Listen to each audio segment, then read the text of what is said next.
feel your love.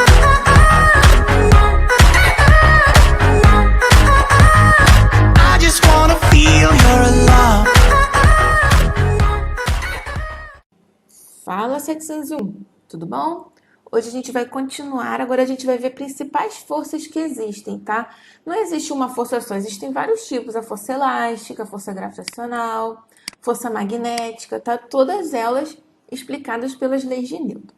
A primeira que a gente vai ver vai ser a força peso, tá? Peso é o nome que recebe a força gravitacional que atua sobre os corpos, né? Puxando eles para o centro da Terra, tá? Então não confunda peso com, eu peso 50 quilos, não. Isso é a massa, tá? Peso é a força, tá? É força gravitacional que puxa você. E a gente pode calcular o peso de uma pessoa apenas fazendo o quê? Multiplicando a massa pela aceleração da gravidade. Lembra da nossa fórmula? Força é igual a massa vezes a aceleração? É a mesma coisa, só que ao invés da gente falar F, a gente vai colocar FP ou P, tá? P. Massa, multiplicando massa, só que ao invés de agora a gente vai escrever A de aceleração, a gente vai botar G de aceleração da gravidade, tá? Vamos ver um exemplo. Thor voltou para Asgard, tá? Em Asgard, o peso dele é 1020 newtons e a massa dele é 85 quilos. Cuidado para não confundir massa com peso, tá? A massa dele é 85. E ele quer que eu descubra a aceleração da gravidade. É igual aquele exercício da questão 5, página 12, ó. Escrevi os dados. Ele falou o quê? 1020. 1020 é o peso, então P igual a 1020. A massa, 85. M igual a 85. E G, aceleração da gravidade, não sei. Escreva a fórmula. Repito a fórmula, vou trocar as letras pelos números. P vale quanto? Peso, 1020, ó, o peso dele é 1020. Igual a, qual é a massa dele? 85. Vezes a gravidade, eu sei a gravidade? Não sei. Então, agora ficou 1020 igual a 85x, ou 85g, né? A mesma coisa que 85g igual a 1020. O 85 vai para lá, dividindo. 1020 dividido por 85, 12. 12 o quê? Newtons? Não. 12 quilos? Não. 12 metros por segundo ao quadrado, tá? A aceleração da gravidade ou aceleração sempre vai terminar com metros por segundo ao quadrado. Continuando, página 15, a gente tem a força normal. É uma força de contato que atua em sólidos, tá? Ela é simbolizada por Fn, também é medida em Newton. Todas as forças, inclusive a peso, são medidas em Newton, tá? Ela é muito fácil de observar, gente. Quando a gente está sentado numa cadeira, por exemplo, a força normal ela está atuando aqui, empurrando a pessoa para cima, tá? Esses objetos aqui, eles não estão numa superfície, a mesa está realizando uma força normal, tá? Então, essa força normal, tá? Ela é sinônimo de perpendicular. Lembra em geometria? Perpendicular é um ângulo reto aqui, ó. Tem um ângulo reto aqui. Se eu fizer a cadeira aqui, ó, tem um ângulo reto, tá?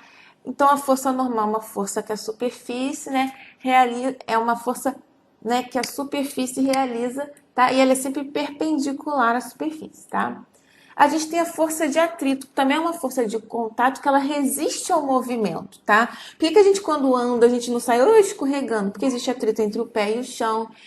Os sapatos do tênis, vocês veem que eles têm embaixo uma aderência para a gente não escorregar, tá bom? Por exemplo, não sei se vocês já viram em escada ou piso de porcelanato que eles gostam de botar um antiderrapante. Para quê? Para aumentar o atrito, aumentar a resistência na superfície e impedir que a pessoa escorregue e caia, tá? Então, uma superfície de contato, né? Quando há tendência ao deslizamento ou ao rolamento, tá? E ela é sempre contrária ao deslizamento. Então, vamos supor, se eu estou empurrando essa caixa para lá, o atrito está oferecendo resistência ao movimento para lá.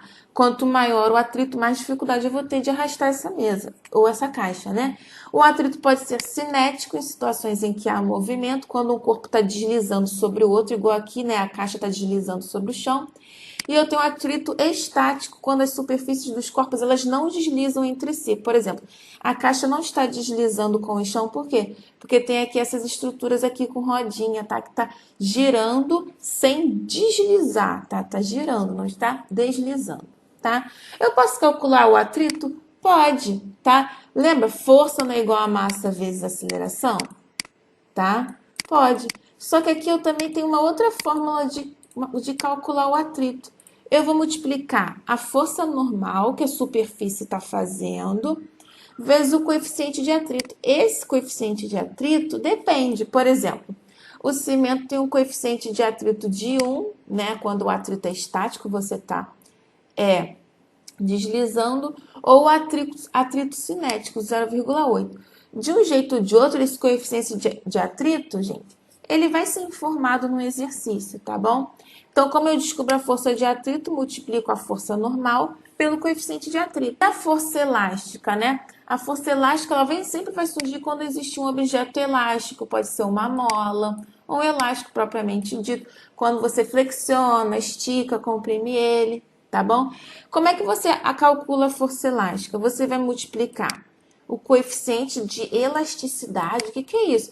Vai depender do material. Por exemplo, já viu que tem material, alguns elásticos, eles esticam mais do que outros, tá? Porque eles têm um coeficiente de elasticidade maior, tá? E você vai multiplicar o coeficiente de elasticidade pela deformação da mola, tá? Essa mola deformou em metros, né? 0,1 metro, 2 metros, tudo bem? love.